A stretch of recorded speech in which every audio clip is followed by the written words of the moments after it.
Hello dear students, welcome to EPG Pathshala.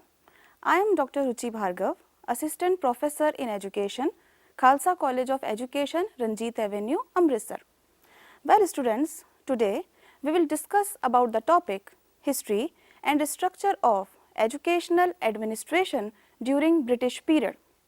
The objectives of the topic are to elucidate the history of educational administration during British period, to classify the period of educational administration in British era, and to study about the structure of educational administration in British period.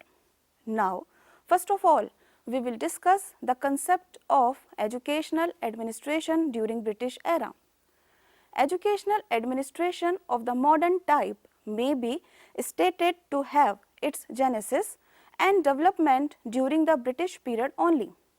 Before the entry of foreign missionaries into India, there had been an indigenous system of education prevalent in the country, covering both elementary and higher education. It was purely a private enterprise, uncontrolled and unconstrained by any kind of external agency.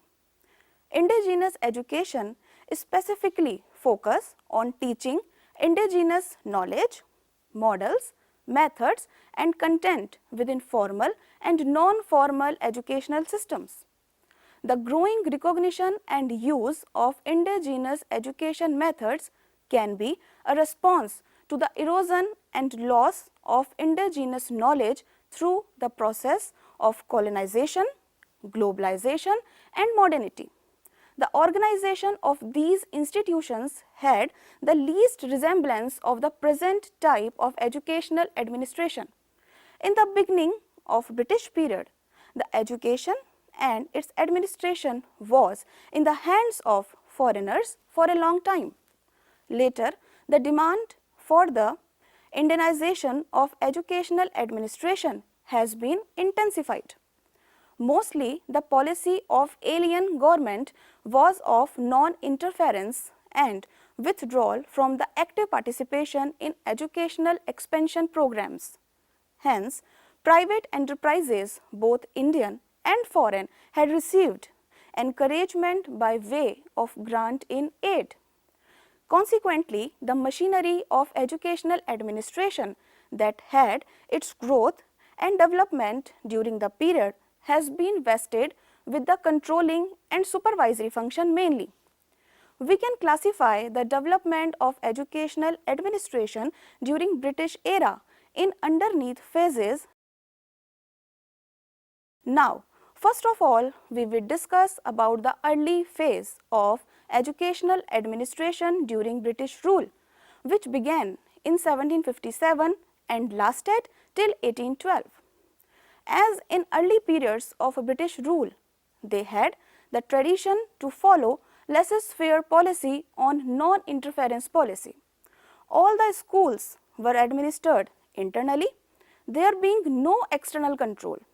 The parents have to pay for the education of their children. The quality of education offered depended directly on the amount that the parents themselves paid for the education. Received no attention from the East India Company as it neither assumed any direct responsibility for educating the children, nor they considered education as a part of its administrative structure. The main purpose of East India Company was to flourish their trade. Education was never been their priority. For nearly 2 centuries of its existence, the East India Company showed very little interest in the spread of education in India. Prior to 1772, there were only 3 institutions maintained by the East India Company, and these were concerned with imparting education to the Eurasians children of the company's officers. Fort William College, opened in Calcutta soon after 1772, was meant to give education in Indian languages. The Calcutta Madrasa and Sanskrit College, first opened in Banaras and later also in Calcutta, were designed to provide competent Indian assistants in judicial services. Sanskrit College was set up in 1791 in Banaras and set up by Jonathan Duncan, and the purpose was for the study of Hindu law and philosophy.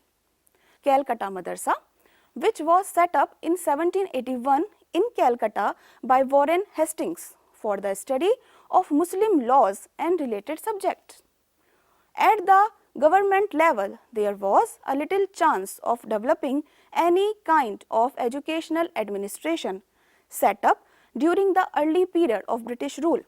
Now, we will focus on the second phase of British rule regarding educational administration, which began in 1813 and lasted till 1853.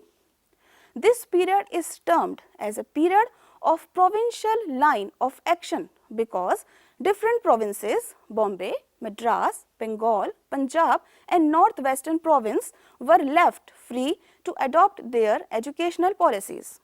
The development of educational administration in India began in 1775 with the efforts of East India Company. It was the modest proposal of Wilberforce to send schoolmasters in India, but was rejected in the British Parliament in 1793. Now, we will discuss the very important step towards educational administration, which was in the form of Charter Act 1813.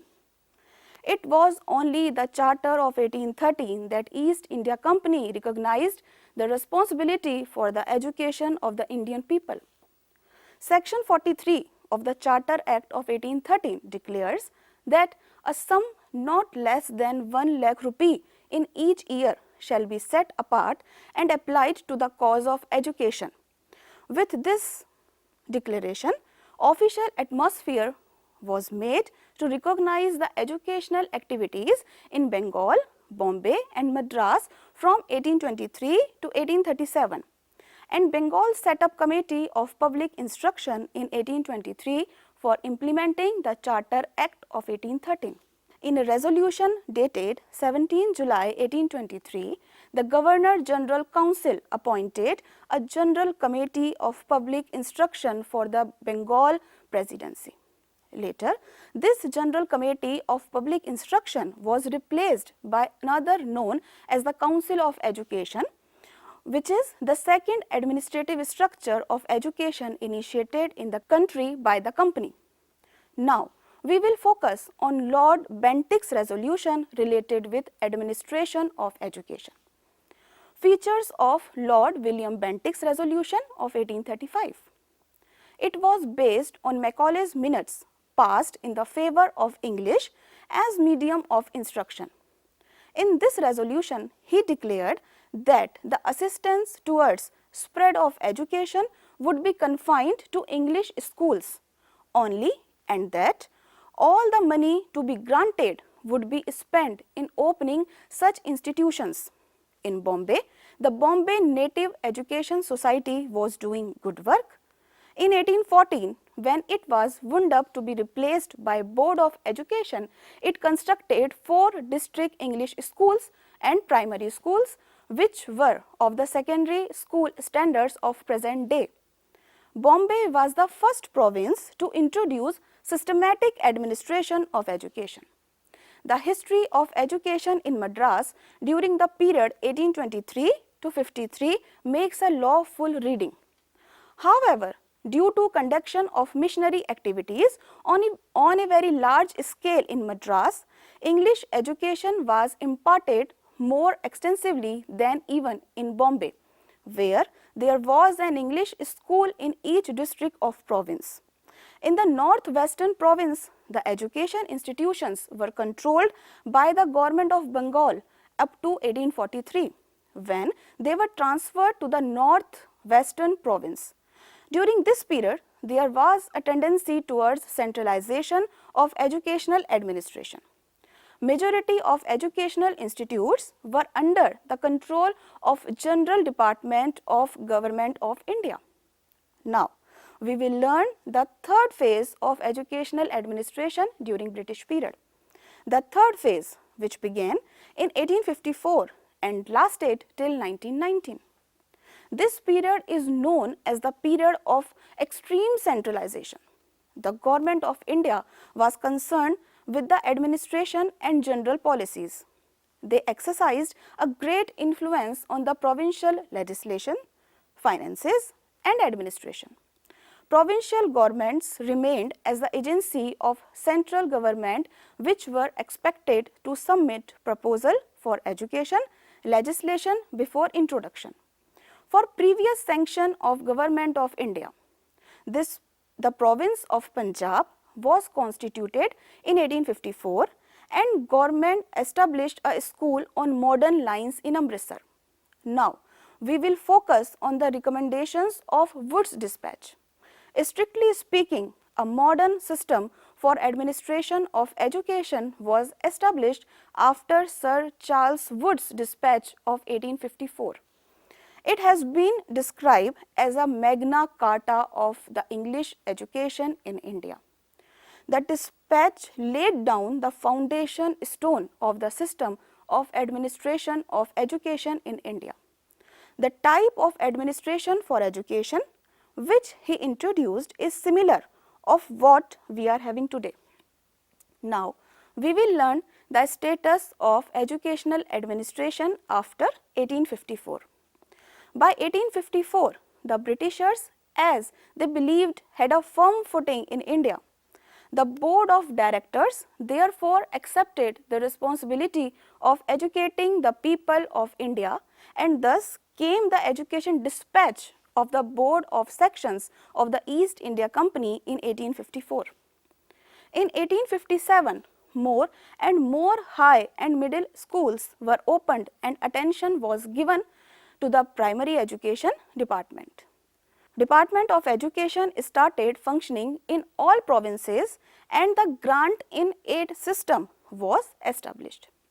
Department of Public Instruction were created in 1857 in each of the 5 provinces, that is Bengal, Bombay, Madras and Northwestern Province and Punjab. The provincial governments could not even appoint a teacher without sanction from the centre. Next came the Act of 1858 related to administration after the massive rebellion of Sepoy 1857. In 1858, the regime of the East India Company ended and the government of the country passed into the hands of the British Crown. Now, an extreme form of centralization was introduced. Then came the guidelines of Lord Mayo in 1870. In 1870, Lord Mayo introduced a system of administration centralization under which general powers of education were transferred to provincial governments with 2 limitations. First, legislation for universities was centralized as the exclusive concern of the Government of India, and in most other spheres, general powers of supervision removed with the Government of India, whose sanction was required for all major decisions. Second, expenditure in the education was to be met from revenue assigned for the purpose. Thus, while the responsibility for educational policy passed to the provinces, the centre still hold important supervisory powers. The exclusive responsibility of the central government for all education in the country changed with the decentralization policy of the government in 1870. Now, we will discuss the Lord Curzon's contribution related to educational administration. In 1899, Lord Curzon became the Governor General to India, and the little interest of centre in education turned into deep and sustained interest by the Government of India. The Indian Education Commission followed the policy of Education Acts of 1870 and 1876 and recommended that the control of primary education should be transferred to district and municipal boards. But this recommendations was not happy one, because this shifting of responsibility to the newly formed boards left them free to experiment with such a vital subject as the education of the people. This commission declared that elementary education of the masses should be considered the first charge in the foster care of the state, and that all government secondary schools should be gradually transferred to local native management. The report of Indian Education Commission of 1882 to 83 did not directly touch upon the reorganization of structure of education. By 1882, a new university was opened in Punjab. The total number of colleges by then were 68, of which 38 was run by the government, 18 by the Christian missions, 5 by Indian management, and remaining 7 were situated within the state under Indian provinces. In the same year, 1882, the government appointed a commission of 21 members under the chairmanship of Mr. Hunter to inquire the conditions of secondary education in India. The commission recommended that instead of opening more schools under government management, it should be the policy of the government to divert the money towards the encouragement of privately managed non-government institutions. To strengthen the machinery for education in the government in India, Lord Curzon was appointed as Director General of Education in 1901, and his chief responsibility was to provide advice to Government of India in educational matters and to coordinate the administration of academic affairs of the province. Now, let's focus on recommendations of Indian University Commission. Indian University Commission was set up in 1902, and under its recommendations, a resolution was issued in February 1904. The Government of India declared that it cannot consent to divest itself of the responsibility that attach both to its interest and prerogatives. If it is to lend the resource of the state to the support of certain schools, it cannot abrogate its weight to a powerful voice in the determination of the course which is there imparted. In March 1904, another resolution accepted the policy advocated by the Indian Education Commission of 1882 for the progressive devolution of education upon private enterprises. The Government of India at the same time recognized the extreme importance of the principle that in each branch of education, the government should maintain a limited number of institutions, both as models of private enterprises to follow and in order to uphold a high standard of education. Under the Indian Act 1904, the schools had to be recognized by the universities. This situation continued till the establishment of separate boards of secondary education and introduction of secondary school leaving examination in the state. A separate department of education was created in the central government in 1910. It was now under the control of a new education member of the Executive Council of Governor General with 2 secretaries and 1 assistant secretary.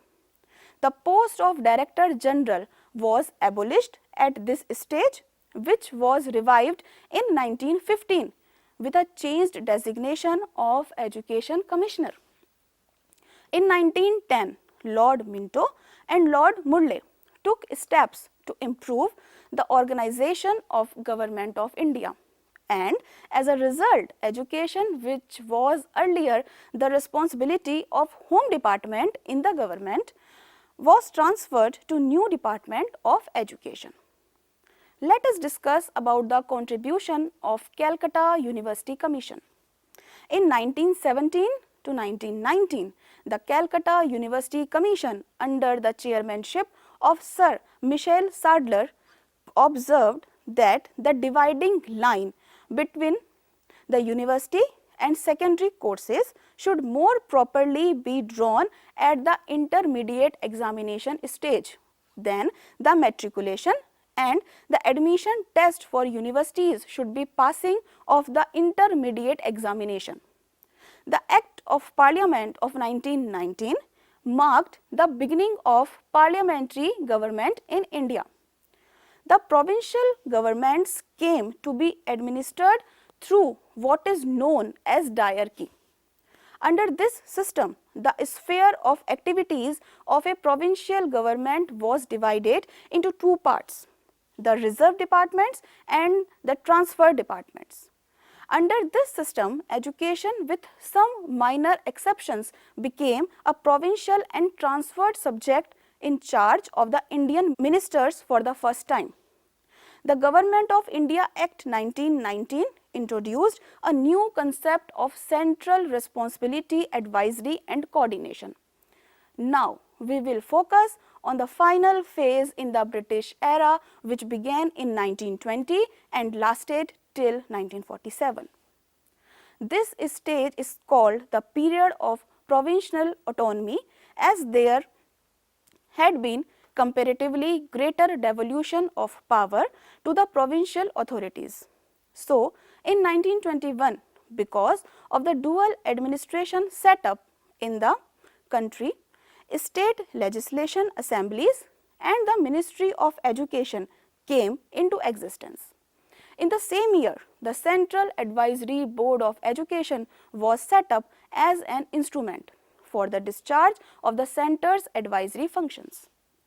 The establishment of Inter-University Board in 1924 brought about coordination in the broad outlines of working and courses of studies in the various universities in the country and secured better standards of education to acquire recognition abroad. Now, we will discuss the recommendations of Hartog Committee. In 1929, the Hartog Committee was appointed as a backup to the Indian Statutory Commission to review the position of education in the country. In the opinion of this committee, the matriculation examination of the university still dominated the whole of the secondary course.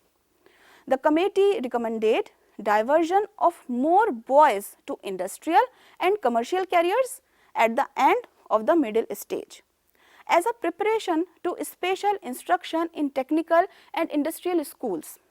The recommendations of this committee also met more or less the same fate as those of the Calcutta University Commission.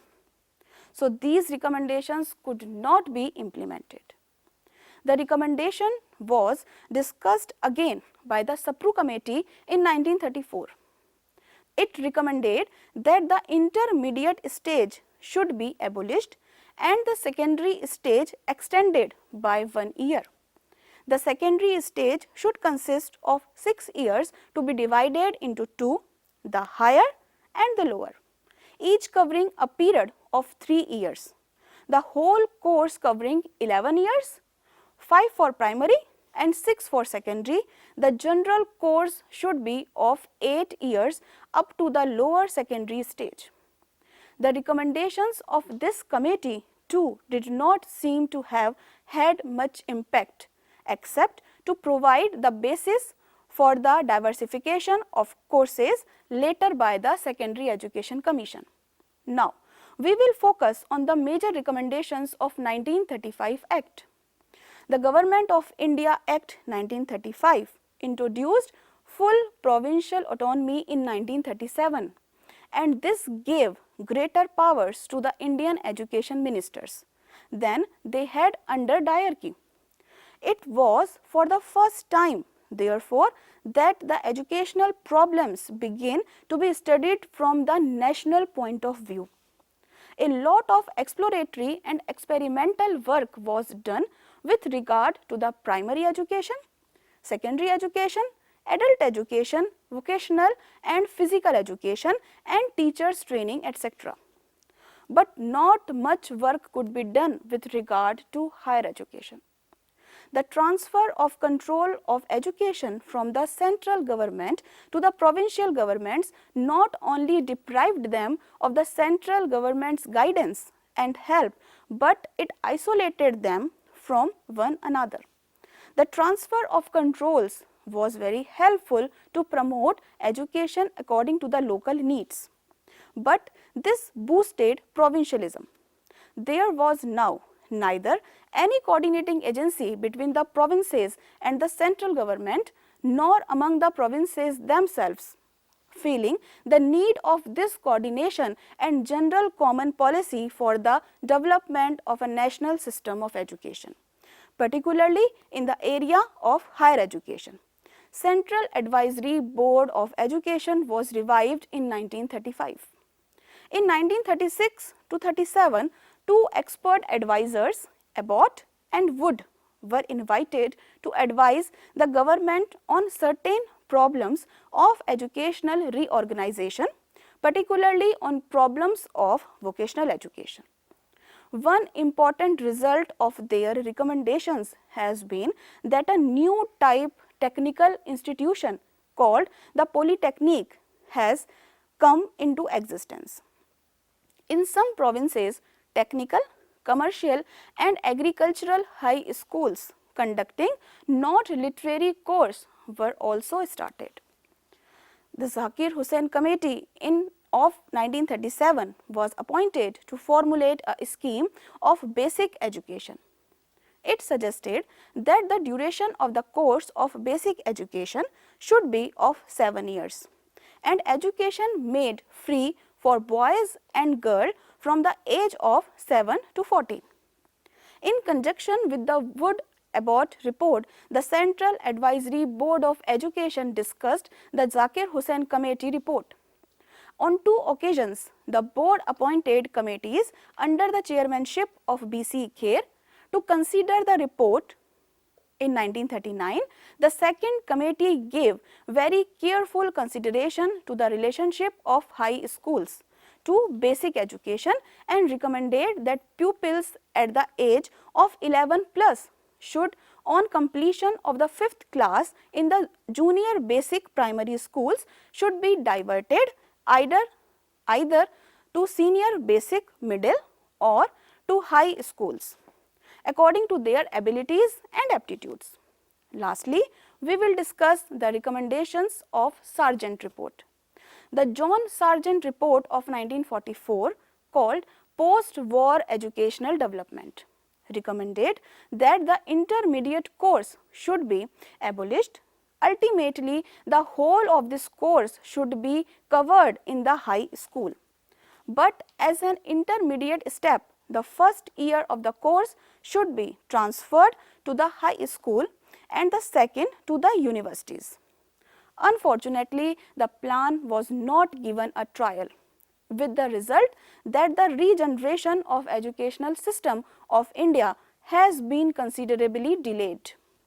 The Department of Education, which was working as a separate department at the center, was combined with the Department of Health and Agriculture to be called the Department of Education, Health and Agriculture. The department was again trifurcated into 3 separate departments, that is Department of Education, Department of Health and Department of Agriculture in 1945. In 1947, the Department of Education was raised to the status of a full-fledged Ministry of Education under the charge of a Cabinet Minister, Maulana Abdul Kalam Azad.